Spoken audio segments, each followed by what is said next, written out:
దేవుని నామానికి స్తోత్రాలు. మీ అందరికీ ప్రభువైన యేసుక్రీస్తు నామంలో వందనాలు తెలియజేస్తున్నాను. చాలా సంతోషం. ఈ రీతిగా మనం ప్రతిరోజు ఫేస్బుక్ లైవ్లో దేవుని వాక్యాన్ని ధ్యానించడానికి, దేవునికి మరింత దగ్గరగా మనమందరము ఆయన సన్నిధిలో ఆనందించడానికి దేవుడిచ్చిన ఈ గొప్ప తరుణాన్ని బట్టి నేను దేవుడిని స్తుతిస్తూ ఘనపరుస్తూ ఉన్నాను. మరి ముఖ్యంగా మరి యొక్క ఆరాధనలో, ఈ కార్యక్రమంలో, బైబిల్ టైం కార్యక్రమంలో మనం ప్రార్థనతో ప్రారంభించుకుందాం. దయచేసి అందరూ కళ్ళు మూసుకున్నట్లయితే ప్రార్థన చేసుకుందాం. ప్రభువా, మీకు స్తోత్రాలైనా, మీకు వందనాలు. గొప్ప దేవుడు తండ్రి, భూమిని ఆకాశాన్ని మీ వాక్కు ద్వారా సృష్టించిన దేవా, ఏమిచ్చి మీ రుణం తీర్చగలం తండ్రి. మా విరిగి నలిగిన హృదయంతో మీ కృతజ్ఞతాస్తుతులు స్తోత్రాలు మీకు చెల్లిస్తున్నాం తండ్రి. మా పట్ల మీరు చేసిన అనేకమైన మేలుకే, ఉపకారాలకే మీకు వందనాలు, మీకు స్తోత్రాలు, మీకు స్తుతులు చెల్లించుకుంటున్నాం. ఎన్నికలేని మమ్మల్ని మీరు పిలుచుకుని మీ బిడ్డలుగా ఏర్పాటు చేసుకున్నారు. అందుని బట్టి వందనాలు చెల్లిస్తున్నాం. ఈ రీతిగా ప్రతిరోజు మీ వాక్యాన్ని ధ్యానించడానికి, మీ వాక్యంలో ప్రభా ఆధ్యాత్మికమే బలపడడానికి మీరు ఇచ్చిన కృపకే వందనాలు చెల్లిస్తున్నాం. పాటల ద్వారా మీరే మహిమ పొందండి. మాకు కావాల్సిన మీ శ్రేష్టమైన వాక్యాన్ని మాకు అనుగ్రహించి మీరే మహిమ పొందమని యేసు నామములో వేడుకుంటున్నాం తండ్రి, ఆమేన్. ముందుగా పాట పాడుకుందామండి. ఆ తర్వాత దేవుని వాక్యాన్ని మనం విందాం.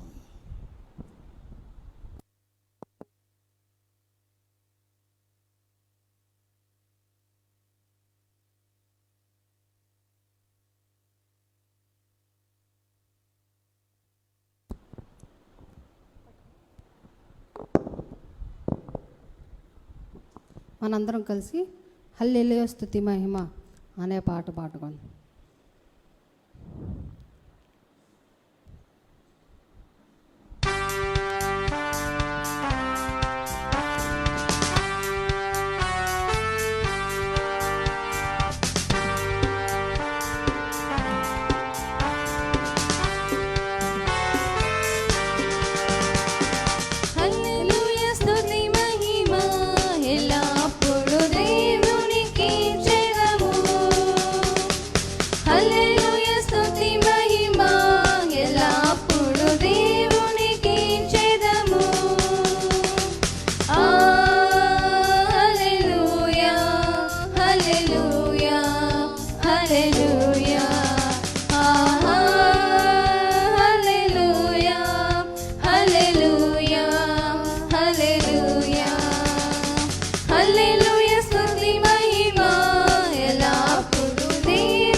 హల్లెలూయా స్తుతి మహిమ ఎల్లప్పుడూ దేవునికి చెదము.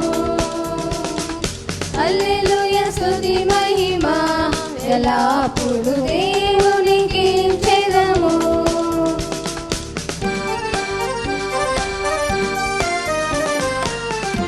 ఆకాశం నుండి మన్నాను పంపిన దేవుని స్తుతించెదము.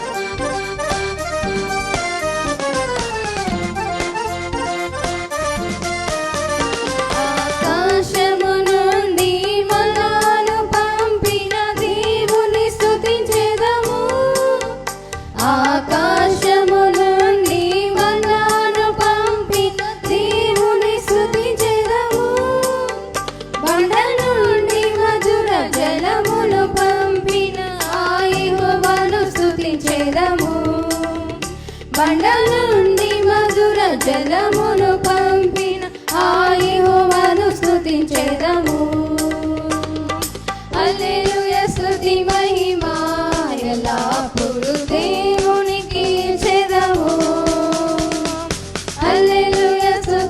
మహిమ ఎల్లప్పుడూ దేవునికి చెదము. హల్లెలూయా హల్లెలూయా హల్లెలూయా హల్లెలూయా హల్లెలూయా హల్లెలూయా హల్లెలూయా స్తుతి మహిమ ఎల్లప్పుడూ దేవునికి చెదము. హల్లెలూయా స్తుతి మహిమ ఎల్లప్పుడూ దేవునికి చెదము.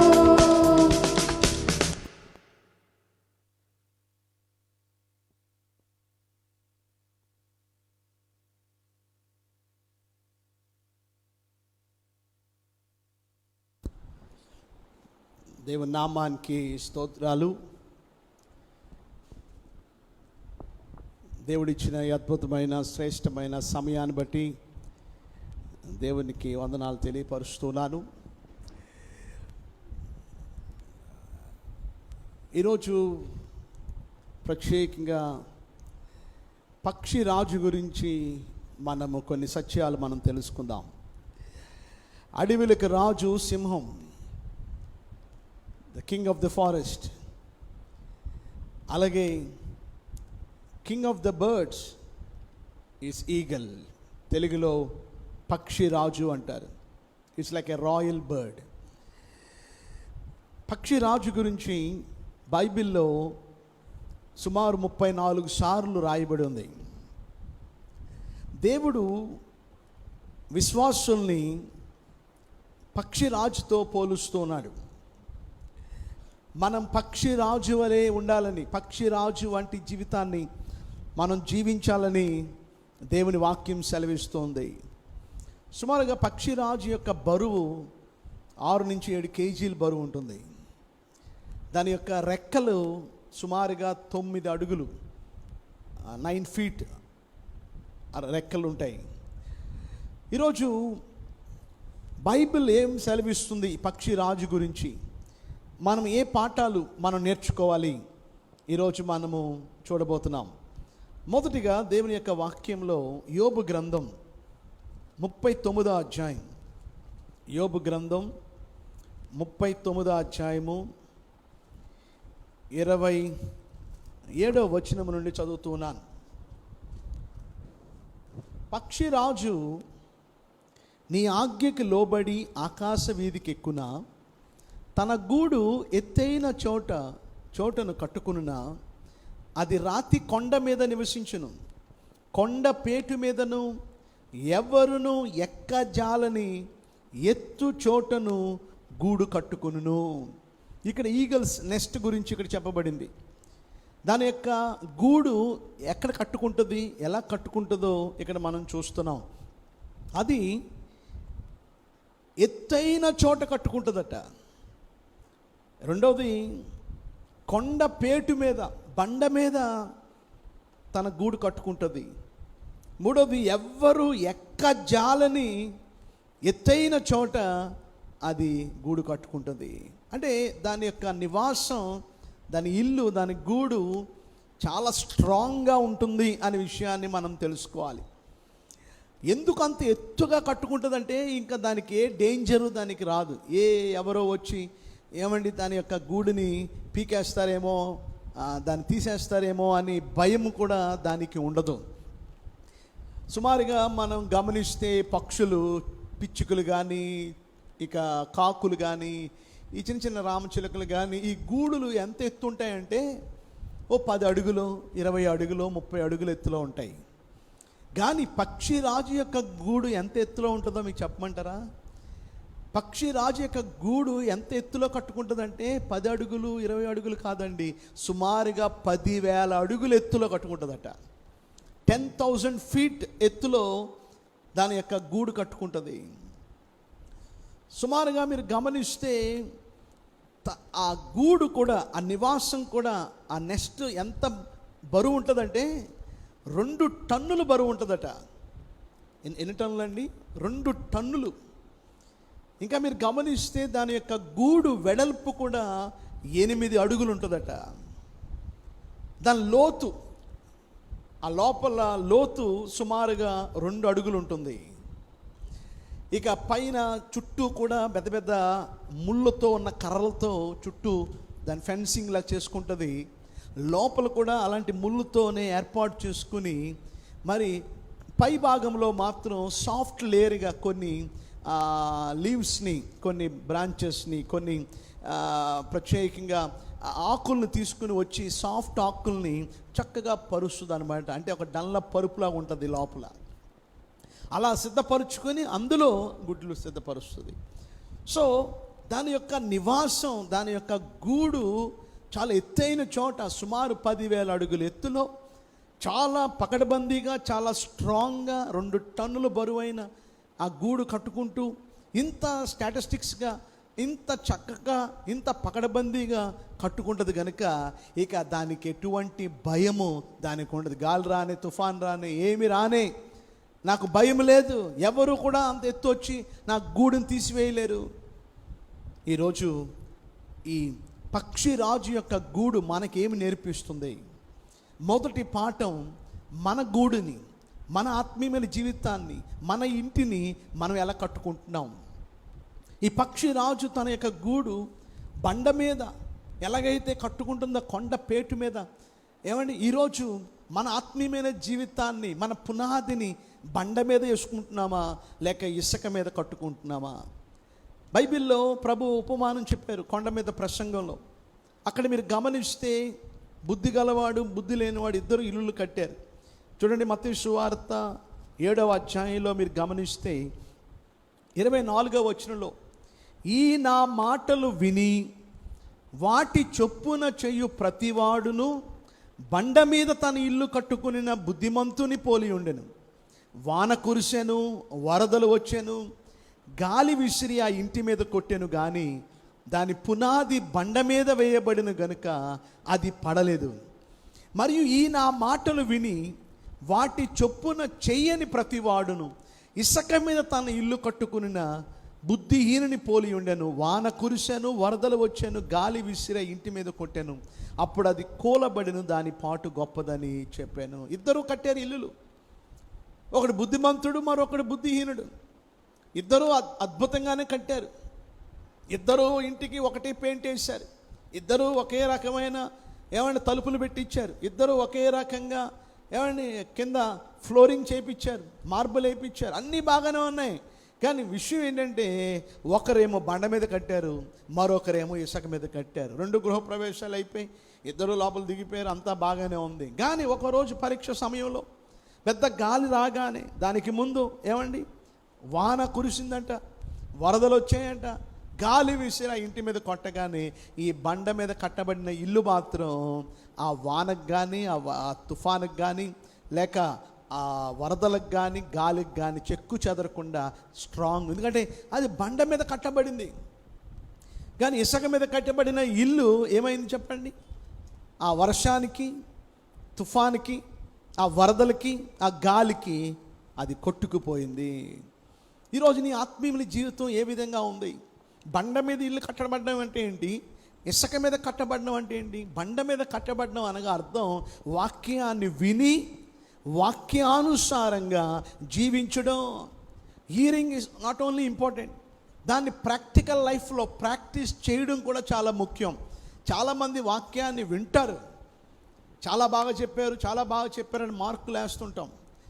వాక్యం వినడం ఎంత ప్రాముఖ్యమో ఆ వాక్యాన్ని గైకొనడం కూడా అంతే ప్రాముఖ్యం. ఈరోజు మనం గమనిస్తే, దాని ముందు వచనాల్లో మీరు గమనిస్తే అక్కడ కొంతమంది ప్రభువా ప్రభువా నీ నామాన్న 21వ వచనంలో, ప్రభువా ప్రభువా అని నన్ను పిలుచు ప్రతివాడును పరలోక రాజ్యంలో ప్రవేశింపుడు కానీ పరలోకమందు నా తండ్రి చిత్త ప్రకారం చేయువాడే ప్రవేశించను. ఆ దినమందు అనేకులు నన్ను చూచి, ప్రభువా ప్రభువా మేము నీ నామమున ప్రవచింపలేదా, నీ నామమును దయ్యములు వెళ్ళగొట్టలేదా, నీ నామమును అనేకమైన అద్భుతములు చేయలేదా అని చెప్పుదురు. అప్పుడు నేను మిమ్మల్ని ఎన్నడూనూ ఎరగను, అక్రమము చేయువారులారా నా యొద్ద నుండి పొండి అని వారితో చెప్పాను. అంటే ఇక్కడ వీరెవరు చెప్పండి? వీరు దేవుని బిడ్డలే. ప్రభువా ప్రభువా అని ప్రార్థించేది ఎవరు? దేవుని నమ్ముకున్న వాళ్ళే. కనుక వారు ప్రభువుని నమ్ముకున్నారు. ఇంకా అంతేకాదు, వారు ఏం చేశారు? అనేకమైన అద్భుతాలు చేశారు, దయ్యాలను వెళ్ళగొట్టారు, బోధలు చేశారు, అంతా బాగుంది. కానీ వారు వాక్యానుసారంగా వారు నడవలే. వారు ప్రాక్టికల్ లైఫ్ జీరో. అందువలన వారి యొక్క ఇల్లు ఇసుక మీద కట్టబడింది, అందుకే వారు త్రోసివేయబడ్డారు. ఈరోజు మన ఆత్మీయమైన జీవితం ఏ విధంగా ఉంది? కేవలం మాటలు చెప్పేవారిగా ఉంటున్నామా? కేవలం వినేవారిగానే ఉంటున్నామా? లేక గైకొనేవారిగా వాక్యానుసారంగా నడిచే జీవితం మనకు ఉన్నదా? ఈరోజు దేవుని బిడలుగా మనం నేర్చుకోవాల్సింది, మన ఆత్మీయమైన జీవితం ఏ విధంగా ఉంది, మన యొక్క ఆత్మీయమైన ఇల్లు ఏ రీతిగా మనం కట్టుకుంటున్నాం. నువ్వు వాక్యానుసారంగా నువ్వు కట్టుకుంటే ఎన్ని శోధనలు రాని, ఎన్ని సమస్యలు రాని, ఎన్ని ఇబ్బందులు రాని, వానలు రాని అనగా శ్రమలు రానివ్వండి, అలాగే వరదలు రానివ్వండి, శోధనలు రానివ్వండి, ఆఖరికి గాలి అనగా సైతాన్, ఏమండి, ఆ వాయుమండల సంబంధ అధిపతి వచ్చి నీ మీద విసిరిన సమస్యలు, నీ మీద తీవ్రముగా వచ్చిన, ఏమండి, యోబు మీదకి సైతాన్ దిగి వచ్చేసాడు. ఇంకా నువ్వు యథార్థతను వదలక ఉందివా, దేవుణ్ణి దూషించి మరణము కమ్మని యోబు భార్యలోకి దూరి ఆ గాలి ఏం చెప్పింది చెప్పండి? దేవుణ్ణి విడిచిపెట్టేయమని శోధించినప్పుడు, బలవంతం చేసినప్పుడు యోబు యొక్క భక్తి జీవితం పక్షిరాజు వలె ఆయన కొండపేటుల మీద, బండ మీద కట్టుకున్నాడు కనుక తన ఆత్మీయమైన జీవితాన్ని యెహోవా దగ్గర నుంచి మేలైన కీడు అనుభవింప తగదా. అదే నీకు దేవుడు బెంజ్ కార్ ఇస్తే, నీకు ఒక డూప్లెక్స్ బిల్డింగ్ ఇస్తే నువ్వు దేవుని విడిచిపెట్టేస్తావా? ఏదో చిన్న శోధన వచ్చిందని, ఏదో చిన్న శ్రమ వచ్చిందని దేవుని విడిచిపెట్టేస్తావా అని యోబు తన భార్యని సముదాయించాడే కానీ భార్య చెప్పమని మాట విని దేవుణ్ణి విడిచిపెట్టలేదు. వై? బికాస్ ఆయన ఆత్మీయమైన జీవితాన్ని బండ మీద కట్టుకున్నాడు కనుక. ఈరోజు మనం ఎలా కట్టుకుంటున్నాం మన ఆత్మీయమైన జీవితాన్ని? రెండవది మీరు గమనిస్తే దేవుని యొక్క వాక్యంలో పక్షిరాజులో ఉండే రెండవ లక్షణం, మన ఆత్మీయమైన జీవితంలో మనం నేర్చుకోవాల్సిన రెండవ పాఠం, ఈగల్ ఫ్లైస్ అలోన్. ఒంటరిగా అది ఎగురుతుంది. అది కాకులతో, పిచ్చుకలతో, మిగతా చిన్న చిన్న పక్షులతో ఎగరడం ఎప్పుడైనా మీరు చూసారా? అది ఎప్పుడు కూడా ఈ చిన్న చిన్న పక్షులతో అది జత కలపదు. అది ఆ వాటితో కలిసి ఎప్పుడు ఎగరదు. అది ఒక ప్రత్యేకంగా వీలైతే ఒక్కటిగానే, ఏమండి మీరు కూడా చూడండి, అవసరమైతే రేపు చూడండి, పక్షిరాజు అందరితో అది కలవదు. అవసరమైతే ఒక్కటిగా ఉండి ఏమండి అలాగే ఎగురుతూ ఉంటుంది తప్ప అది అందరితో కలిసిపోదు. పక్షిరాజు మనం నేర్పిస్తున్న రెండవ పాఠం ప్రత్యేకమైన జీవితం, వేరైన జీవితం. దేవుని బిడ్డలు, ఆత్మీయులు వేరుగా జీవించాలి, ప్రత్యేకంగా జీవించాలి, ఈ లోకములో డిఫరెంట్గా బ్రతకాలి. ఈరోజు దేవుని బిడ్డలుగా అటువంటి ఆత్మీయమైన జీవితం మనం కలిగి ఉంటున్నామా? చూడండి, బైబిల్లో మీరు గమనిస్తే యోసేపు గురించి మనం చూస్తే ఆదికాండం 37వ అధ్యాయం 2వ వచనంలో మీరు గమనిస్తే యోసేపు అన్నీలందరూ ఒకలాగా బ్రతుకుతున్నారు, కానీ యోసేపు వారికి వేరుగా బ్రతుకుతున్నాడు. చూడండి, అక్కడ రాయబడి ఉంది, అతడు చిన్నవాడే తన తండ్రి భార్య అయిన బిల్హా కుమారుల యొద్దకు జిల్ఫా కుమారుల యొద్దను ఉండెను. అప్పుడు యోసేపు వారి చెడుతనమును గూర్చిన సమాచారము వారి తండ్రి యొద్దకు తెచ్చుచూ ఉండేవాడు. కనుక అన్నయ్యలు చేస్తున్న చెడుతనాన్ని ప్రత్యేకంగా మరి వచ్చి తండ్రికి చెప్పేవాడు. కానీ ఆ చెడుతనంలో యోసేపు ఎన్నడూ కలిసిపోలేదు. అందరూ చెడుతనం చేస్తున్నారు కనుక నేను కూడా వారితో కలిసిపోతాను అనుకోలే. వారికి డిఫరెంట్గా బ్రతికాడు. పక్షిరాజు ప్రత్యేకంగా జీవిస్తుంది, అన్ని పక్షులతో కలిసిపోదు, అన్ని పక్షులతో కలిసి ఉండదు. అది డిఫరెంట్, అది ప్రత్యేకంగా ఉంటుంది. దానియేలు జీవితంలో కూడా మీరు గమనిస్తే దానియేలు ఏమంటే ఆ బబులోను చెరలోకి వెళ్ళినప్పుడు తన్ను అపవిత్రపరచుకొనకూడదని ఆ ద్రాక్షారసాన్ని కానీ ఆ ఆహారాన్ని కానీ ముట్టలేదు. ఎందుకంటే తన్ను తాను అపవిత్రపరచుకోవడం దానియేలుకి ఇష్టం లేదు.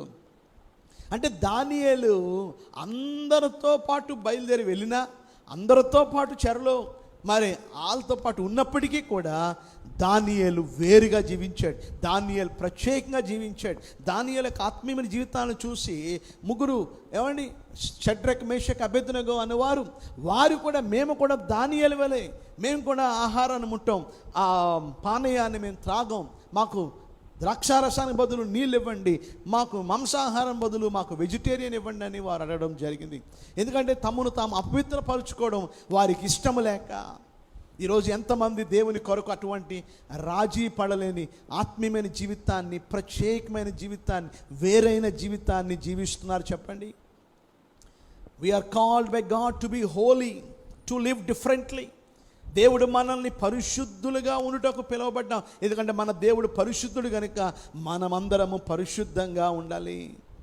2 కొరింథీయులు 6వ అధ్యాయము 2 కొరింథియన్స్ 6:14 మీరు అవిశ్వాసులతో విజ్జోడిగా ఉండకుడి, నీతికి దుర్నీతితో ఏమి సాంగత్యం, వెలుగునకు చీకటితో ఏమి పొత్తు, క్రీస్తుకు బెలియాలతో ఏమి సంబంధం, అవిశ్వాసితో విశ్వాసికి పాలెక్కడిది, దేవుని ఆలయమునకును విగ్రహములతో ఏమి పొందిక, మనము జీవము గల దేవుని ఆలయమై ఉన్నాం.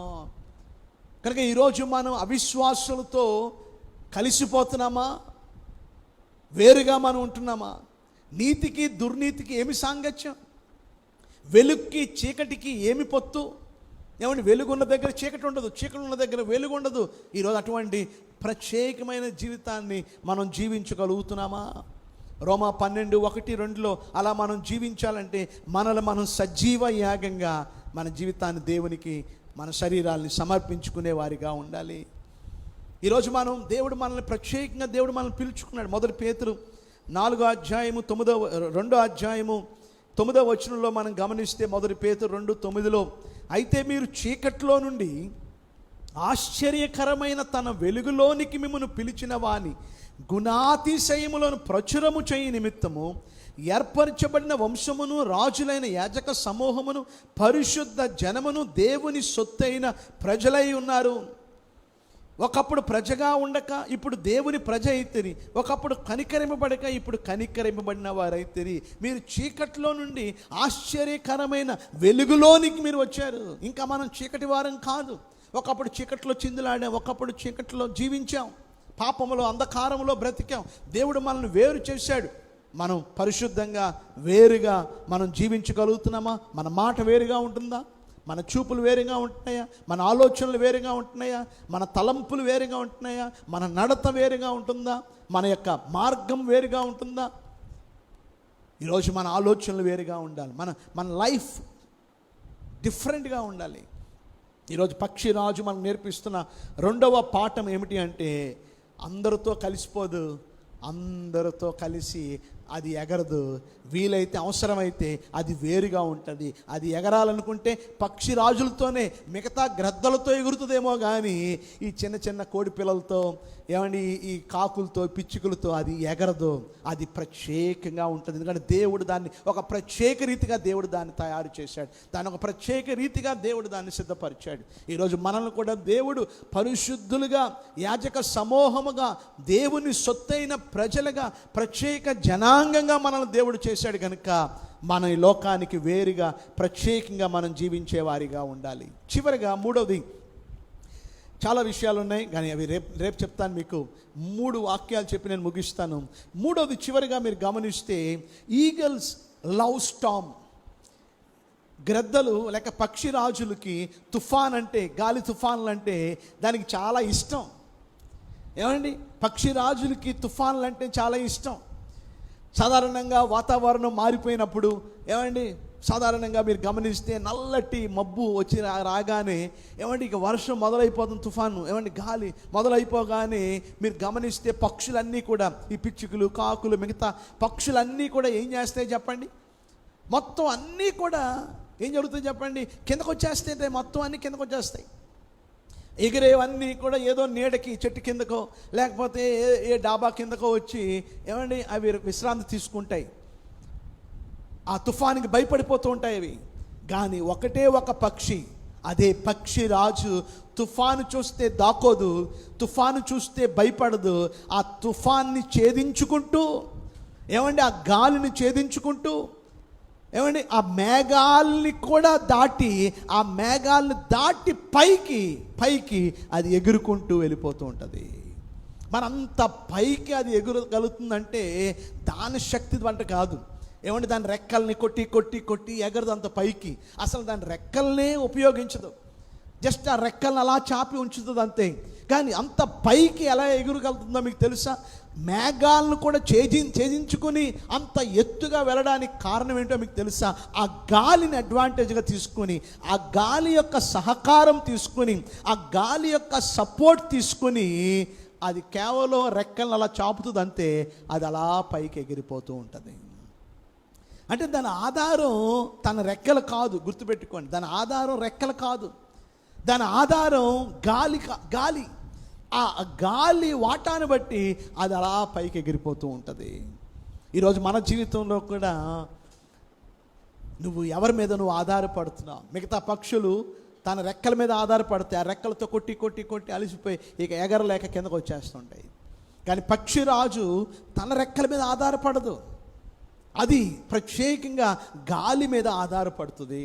బైబిల్ సెలవిస్తుంది, విండ్ లేక గాలి పరిశుద్ధాత్మకు సాదృశ్యంగా ఉన్నది.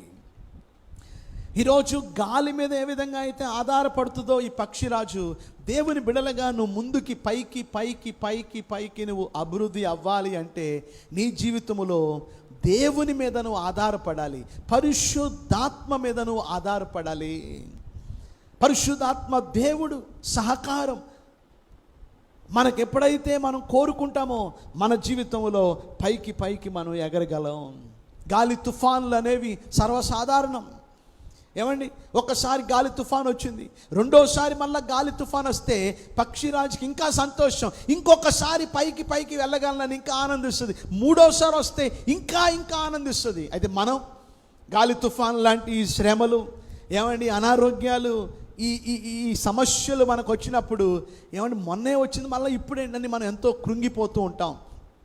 కానీ ఈరోజు మన జీవితాల్లో ఎన్ని అనారోగ్యాలు రాని, ఎన్ని సమస్యలు రాని, ఎన్ని ఇబ్బందులు రానివ్వండి, తుఫాన్ లాంటి ఎన్ని శోధనలు రానివ్వండి, ఎన్ని శ్రమలు రానివ్వండి, దేవుని వైపు చూస్తూ పరిశుద్ధాత్మ సహాయంతో మనం పైకి పైకి మనం ముందుకి పైకి వెళ్ళేవారిగా మనం ఉండాలి. తుఫాను చూసి భయపడదు. ఈరోజు మనం కూడా ఈ తుఫాను వంటి శ్రమలు చూసి మనం భయపడని అవసరంలా. ఒక ఇంటిలో ఇల్లంతా కాలిపోతుందంట, మంటల్లో ఇల్లంతా ఉందంట, కానీ అందులో ఒక బిడ్డ చిక్కుకుపోయాడు. అందులో ఆ బిడ్డ మంటల్లో ఉండిపోయాడు. చుట్టూ పొగ కమ్మేసింది, దట్టమైన పొగ అంతా నల్లగా ఏర్పడిపోయింది. తండ్రి ఏమో కింద ఉన్నాడు. తండ్రి గట్టిగా అరుస్తున్నాడు, బాబు నువ్వు ఒక పని చేయి, ఇమ్మీడియట్గా కిందకి నువ్వు కిందకి దూకే, నేను నిన్ను పట్టుకుంటాను అని అన్నప్పుడు ఆ దట్టమైన పొగలో ఏమండి ఆ నల్లగా కమ్మిపోవడం వల్ల మొత్తం అంతా కూడా ఆ అగ్నికి ఆహుతైపోవడం వల్ల అంతా చీకటిగా ఉండడం వల్ల ఈ కుమారుడికి తండ్రి కనపడట్లే. తండ్రి ఏమో అరుస్తున్నాడు, ఏమని, బాబు కిందకి దూకే, నేను పట్టుకుంటానంటే కుమారుడు అంటున్నాడు, డాడీ నువ్వు నాకు కనపడట్లేదు డాడీ. అప్పుడు డాడీ ఇచ్చిన రిప్లై ఏంటో తెలుసా మీకు? బాబు నేను నీకు కనపడని అవసరం లేదు, నువ్వు నాకు కనపడుతున్నావు. ఏంటంట, నువ్వు నాకు కనపడుతున్నావు, నువ్వు నీకు కనపడిన అవసరం లేదు, నేను నిన్ను ఎత్తుకుంటాను, నిన్ను పట్టుకుంటాను, నువ్వు దూకే అని చెప్పినప్పుడు అతడు వెంటనే నమ్మి దూకాడు, అతడు రక్షించబడ్డాడు. ఈరోజు మన జీవితాల్లో తుఫాను వంటి శోధనలు, శ్రమలు, కష్టాలు, ఇబ్బందులు, అనారోగ్యాల్లో మనం ఉన్నప్పుడు మనం ఎవరి వైపు చూస్తున్నాం చెప్పండి? మనం దేవుని వైపు చూస్తున్నామా లేక మనుషుల వైపు చూస్తున్నామా? ఈరోజు మనం దేవుని బిడలుగా తుఫానులను చూసి మనం భయపడిన అవసరం లేదు. పక్షిరాజు తుఫానులను చూసి ఎంత సంతోషిస్తుందో, ఈ అగ్ని వంటి శ్రమల్లో కూడా మనం కృంగిపోక మనం సంతోషించే వారిగా ఉండాలి, ఆనందించే వారిగా మనం ఉండాలి. ఒక మాట చెప్పి నేను ముగిస్తాను. చూడండి, బైబిల్లో మత్తయి సువార్త 14వ అధ్యాయంలో మీరు గమనిస్తే, మత్తయి సువార్త 14వ అధ్యాయము 22, 23 వచనాల్లో, వెంటనే ఆ జనసమూహములు తాను పంపివేయనంతలో తన శిష్యులు దోణి ఎక్కి తనకంటే ముందుగా అద్దరికి వెళ్ళవలనని ఆయన వారిని బలవంతము చేశాను. ఇక్కడ ఏం జరిగిందంటే, యేసు ప్రభు వారు 5 రొట్టెలు 2 చేపలు 5,000 మంది పురుషులకి ఆయన భోజనాన్ని పెట్టాడు. దేవుడు గొప్ప అద్భుతాన్ని చేశాడు. సుమారు 20,000 మంది దాకా అక్కడ భోజనం చేశారు. అది అయిపోయిన తర్వాత సాయంత్రానికల్లా ప్రభు ఏం చెప్పాడంటే, శిష్యులారా మీరు ఒక పని చేయండి, మీరు అద్దరికి అవతలికి మీరు ఈ బోటు మీద మీరు వెళ్ళిపోండి, నేను తర్వాత వస్తానని చెప్పాడు. సో ప్రభు వారిని పంపేసి ప్రత్యేకంగా యేసయ్య కొండ మీదకి వెళ్ళి ఏకాంతంగా ఆయన ప్రార్థన చేయడం మొదలుపెట్టాడు. ఈరోజు కొన్నిసార్లు దేవుని బిడలుగా మనం ప్రభువుని పోలి ఏకాంతంగా ఒంటరిగా కొద్ది గంటలు ప్రార్థన చేయడం మనకెంతో ఆశీర్వాదకరం, అది మనకెంతో బలము. సో శిష్యులందరినీ విడిచిపెట్టేసి ఒంటరిగా కొండకెక్కి యేసయ్య ప్రార్థనలో ఉన్నాడు. శిష్యులేమో పడవలో బయలుదేరి వెళ్తున్నారు, సగం దూరం వెళ్ళిపోయారు. సడన్గా ఏం జరిగిందో మీకు తెలుసా? అక్కడ పెద్ద గాలి తుఫాను మొదలైంది. ఇక పడవ ప్రమాదములో ఉన్నది. ముందుసారి అయితే ప్రభు ఉన్నాడు ఆ పడవలో, కానీ ఇప్పుడు ప్రభు లేడు కనుక ఇప్పుడు ఆ నీళ్ళన్నీ బయటకు తీస్తూ ఏమంటే ఆ తుఫాన్లో వారు చిక్కుకుపోయారు. వారు భయ ఆందోళనతో వారు ఉన్నారు. ఒక మాట మీతో చెప్పనివ్వండి, వారు తుఫాన్లో చిక్కుకున్నారు, ఒక విషయం ఓకే, కానీ ఎవరిని ఎవరు వారిని పంపాడండి? ఏమండి అవతలకి వెళ్ళమని ఎవరు చెప్పారు? ప్రభువే చెప్పాడు, ప్రభువే పంపాడు. కానీ ప్రభు పంపినప్పుడు ఏమండి క్షేమంగా వెళ్ళాలిగా, అయినా మధ్యలో తుఫాన్ రావడం ఏంటి?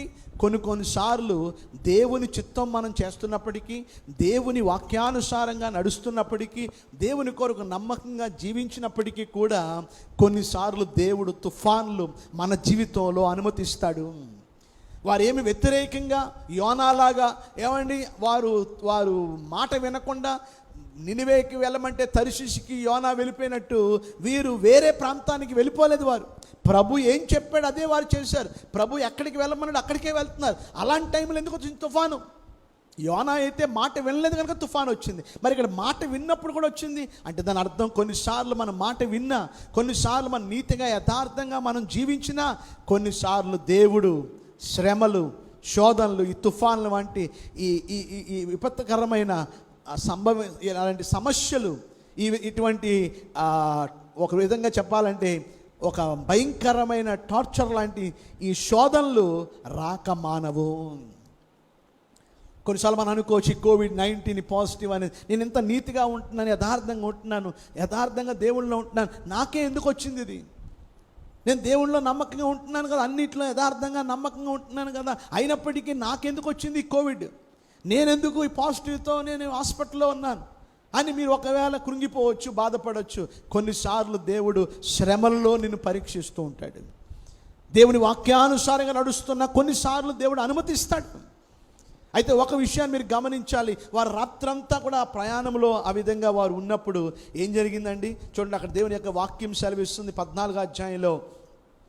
చూడండి 14వ అధ్యాయము అప్పుడు 24వ వచనం. అప్పుడు ఆ దోణి దరికి దూరముగా నుండి గాలి ఎదురైనందున అలల వలన కొట్టబడుచుండెను. రాత్రి 4వ జామున ఆయన సముద్రం మీద నడుచుచు వారి యొద్దకు వచ్చెను. ఎన్నో జాము అండి? 4వ జాము. 4వ జాము అంటే ఏమండి? తెల్లవారుజాము 3 గంటల నుంచి 6 గంటల వరకు. మొదటి జాము 6 నుంచి 9 సాయంత్రం, రెండవ జాము 9 నుంచి 12, మూడవ జాము 12 నుంచి 3, 4వ జాము 3 గంటల నుండి 6 గంటల వరకు. అంటే ఈ సాయంత్రం నుంచి వీరు ఈ పడవలో ఉంటూ ఈ తుఫాన్లో చిక్కుకొని వారు ఎంతో బాధ అనుభవిస్తూ ఉన్నారు. కానీ యేసు ప్రభు వారు సాయంత్రం నుండి తెల్లవారుజాము 3 గంటల వరకు ఏం చేస్తాడండి? ఆయన ఇన్ని గంటలు ఏకాంతంగా ఆ కొండ మీద ప్రార్థన చేయుచున్నాడు. మనం 1 గంట చేయగానే కాలు నొప్పులు వచ్చేస్తే మనకి ఏమండి? స్టాటిస్టిక్స్ తీశారట, అమెరికాలో ఎంతమంది ప్రార్థన చేస్తున్నారు రోజు కంటే ఎక్కువ శాతం మంది 2 నిమిషాల కన్నా ఎక్కువ చేసుకోవట్లేదట. 2 minutes, కొంతమంది అది కూడా లేదు. కానీ దేవుని బిడలగా యేసు ప్రభు వారు మనకు ఒక రోల్ మోడల్గా ఉన్నారు. ఆయన ఎన్నో గంటలు ఏకాంతంగా దేవుని తండ్రితో గడిపి ఇప్పుడు ఆయన సముద్రం మీద నడుచుకుంటూ వారి దగ్గరికి వస్తున్నాడు. వారి దగ్గరికి వస్తున్నప్పుడు వారు చూడండి 26వ వచనం, ఆయన సముద్రం మీద నడుచుట శిష్యులు చూచి తొందరపడి భూతమని చెప్పుకొని భయము చేత కేకలు వేసిరి. ఏమండి? యేసయ్య వస్తుంటే ఏమంటున్నారండి వారు? ఏమండి? యేసు ప్రభు నడుచుకుంటూ వస్తుంటే సముద్రం మీద వారు భూతమని వారు కేకలు వేయడం మొదలుపెట్టారు. ఎందుకు వాళ్ళు భూతం అన్నారు? ఎందుకంటే వారి జీవితంలో ఎన్నడూ కూడా సముద్రం మీద ఒక వ్యక్తి నడిచి రావడం వారు చూడలేదు ఎప్పుడు. This is the first time. అందుకే వారికి వింతగా అనిపించింది. కానీ వారికి ప్రభువే వస్తున్నాడనే విషయం వారు మర్చిపోయారు. వారు ప్రభువుని వారు చూడలేకపోయారు. ఎందుకంటే వారి దృష్టి అంతా కూడా, వారి మనసు అంతా దేని మీద ఉంది చెప్పండి? ఆ తుఫాన్ మీద ఉంది. వారి మనసు అంతా గాలి మీద ఉంది. ఆ గాలి తుఫాన్లో ఆ దృష్టి అంతా అటువైపు వెళ్ళిపోయి దేవుని మీద ఉన్న దృష్టి పోయింది వారికి. మనము కూడా ఒకవేళ దేవుని వైపు మన దృష్టి మళ్ళించి వేరే వాటి మీదకి మనం వెళ్తే దేవుని మీద ఉన్న విశ్వాసం కూడా మనం కోల్పోతూ ఉంటాం. దేవుని మీద ఉన్న ఫోకస్ మనం కోల్పోతూ ఉంటాం. అయితే ఇక్కడ మీరు బాగా గమనిస్తే 27వ వచనంలో, వెంటనే యేసు ధైర్యము తెచ్చుకునుడి, నేనే, భయపడకుడని వారితో చెప్పగా. ఇలా రెండో విషయం మనం గమనించాలి. ఆ తుఫాన్లో వారి మధ్యలో యేసయ్య ఉన్నాడు. ఆ తుఫాన్లో యేసయ్య వారిని విడిచిపెట్టలే.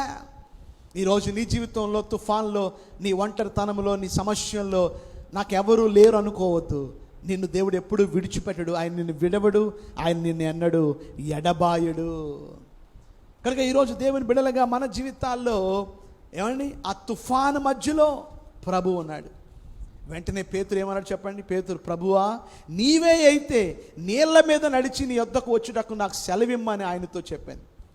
నీవే అయితే, నువ్వు నిజంగా యేసయ్యవైతే, నువ్వు బోధకుడవైతే నేను నీళ్ళ మీద నడవడానికి సెలవిమ్మని అడిగాడు. ఆయన రమ్మనగానే పేతురు దోణి దిగి యేసునొద్దకు వెళ్ళుటకు నీళ్ళ మీద నడిచాను. ప్రభు ఏమన్నాడు? కమ్ అన్నాడు. వెంటనే ఏమండి పేతురు గారు ఏం చేశారు చెప్పండి? ఆ బోట్లో నుంచి కిందకి దిగాడు. మరి బోట్లో పేతురు ఒక్కడే ఉన్నాడు అంటారా? పేతురుతో పాటు చాలామంది ఉన్నారు, ఆయన శిష్యులు ఉన్నారు. వాళ్ళందరూ ఏమని అంటారండి? ఆ శిష్యులందరూ కూడా ఏమనేవారు? రే అది నువ్వు దిగేది సముద్రంలోకి రే, నువ్వు అందులో దిగితే మునిగిపోతా, వద్దు వద్దు, దిగద్దు. ఏమండి, మిమ్మల్ని కూడా అడ్డుపరిచే వాళ్ళు చాలామంది ఉంటారు. ఈరోజు కోడి పిల్లలు చాలా ఉంటాయి, నువ్వు దిగనివ్వకుండా చేస్తాయి. కానీ నువ్వు ఒక పక్షిరాజు అనే విషయాన్ని గుర్తుపెట్టుకో. పక్షిరాజు ఒంటరిగానైనా దేవుని కొరకు నిలబడుతుంది. ఈరోజు దేవుని బిడలుగా పక్షిరాజు ఏ విధంగా ఒంటరిగా ఏమండి ఏ విధంగా ఎగురుతుందో, తుఫాన్లోనూ కూడా దూసుకుంటూ వెళుతుందో, ఈరోజు తుఫాన్ లాంటి శోధనలో, శ్రమల్లో అందరు నిన్ను అడ్డుపరిచిన, దిగద్దు అని నిన్ను ఒకవేళ ఆటంకపరిచినా ఆయన వైపు చూస్తూ ముందుకు వెళుతున్నావా? ఈరోజు పేతురు మనం గమనిస్తే ఆ బోట్లో ఉన్న మిగతా శిష్యుల మాటలు వినక ప్రభు మాట విని ఆయన దోణిలో నుండి కిందకి దిగాడు. ఆయన దిగ్గానే ఏం జరిగింది చూడండి, నీళ్ళ మీద నడిచాడు. ఈజ్ ద ఓన్లీ మ్యాన్, నీళ్ళ మీద నడిచిన వ్యక్తి ప్రపంచంలో గిన్నిస్ బుక్ ఆఫ్ వరల్డ్ రికార్డ్స్లోకి ఎక్కేశాడు పేతురు. ఏమండి, ఒక మానవుడు నీళ్ళ మీద నడ్డం, ఏమండి పేతురు బాగానే నడిచాడు కొంత దూరం. కానీ అక్కడ రాయబడి ఉంది, గాలిని చూచి భయపడి మునిగిపోసాగి ప్రభువా నన్ను రక్షించమని కేకలు వేశాను. వెంటనే యేసు చేయి చాపి అతను పట్టుకొని, అల్ప విశ్వాసి ఎందుకు సందేహపడుతున్న అతనితో చెప్పి వారు దోణి ఎక్కినప్పుడు గాలి అణిగాను. ఏం జరిగింది చెప్పండి? అంతవరకు బాగానే నడిచాడు. కానీ ప్రభు వైపు చూడడం మానేసి ఎప్పుడైతే గాలి వైపు చూడడం మొదలెట్టాడో, అంటే ఆయన దృష్టి ఎటు వెళ్ళిపోయింది చెప్పండి? గాలి వైపుకి వెళ్ళిందో మునిగిపోవడం ప్రారంభించాడు. ఎబ్రీ 12:2 రాయబడి ఉంది, మీరు ప్రభు వైపు చూస్తున్నారా లేక లోకం వైపు, లోక పరిస్థితుల వైపు చూస్తున్నారా? లోక పరిస్థితుల వైపు చూస్తే నీలో డౌట్ వస్తుంది. నీలో నువ్వు ముందుకు వెళ్ళలేవు. నువ్వు దేవుని వైపు అంతకాలం నువ్వు ముందుకే వెళ్ళగలవు. కానీ ఎప్పుడైతే గాలిని చూశాడో మునిగిపోవడం ప్రారంభించాడు.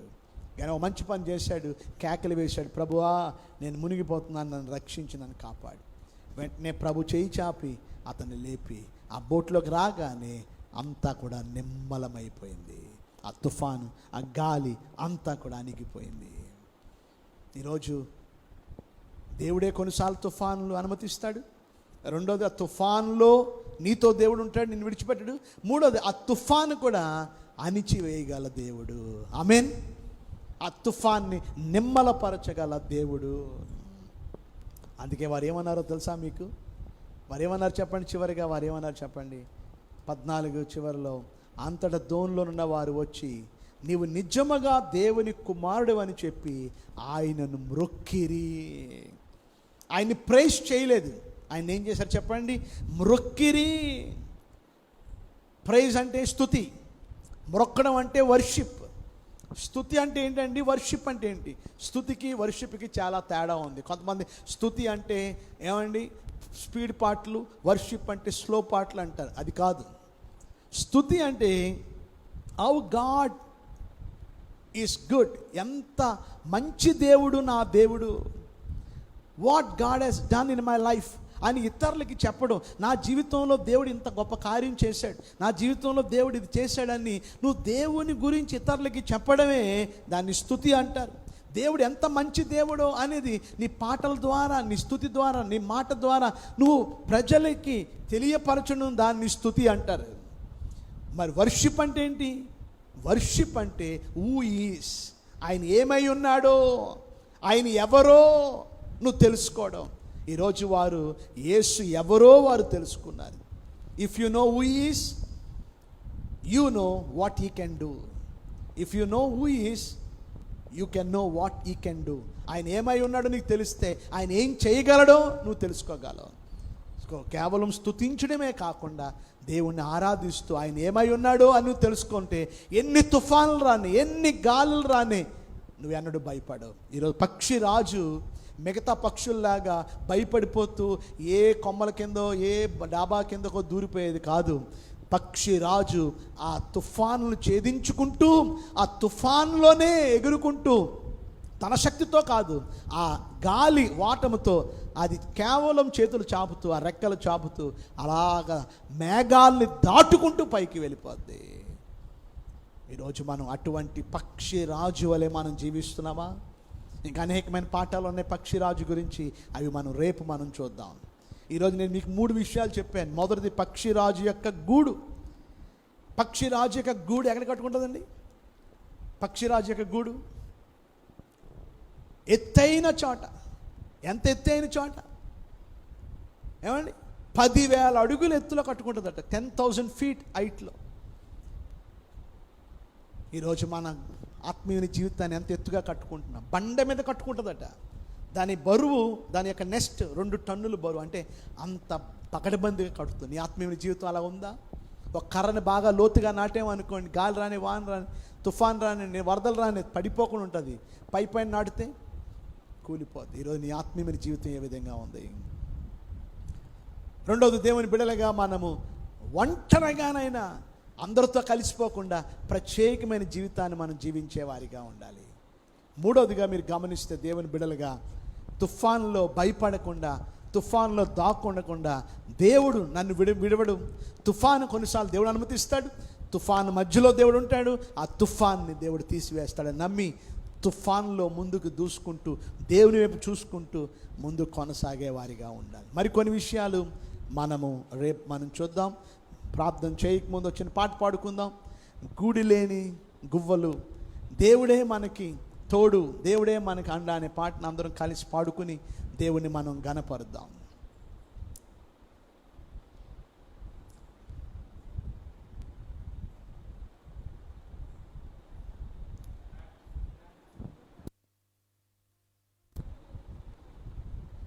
అందరం కలిసి పాడుకుని దేవుని ఘనపరుద్దాం.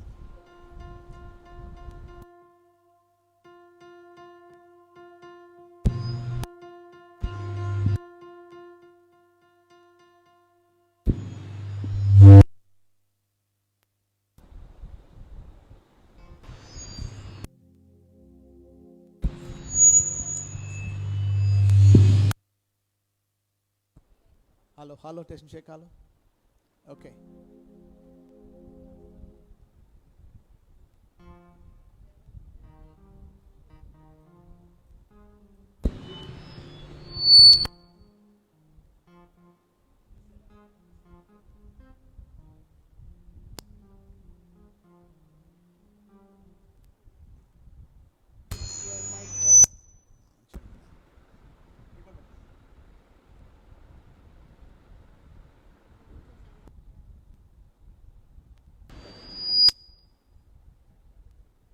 అట్లేదా?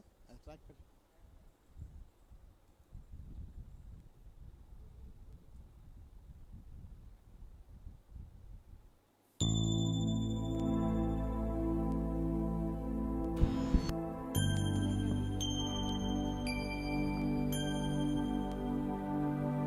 Hello test check. హలో.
మహాపరిశుద్ధమైన తండ్రి యేసు ప్రభువా, మీకు వందనాలు.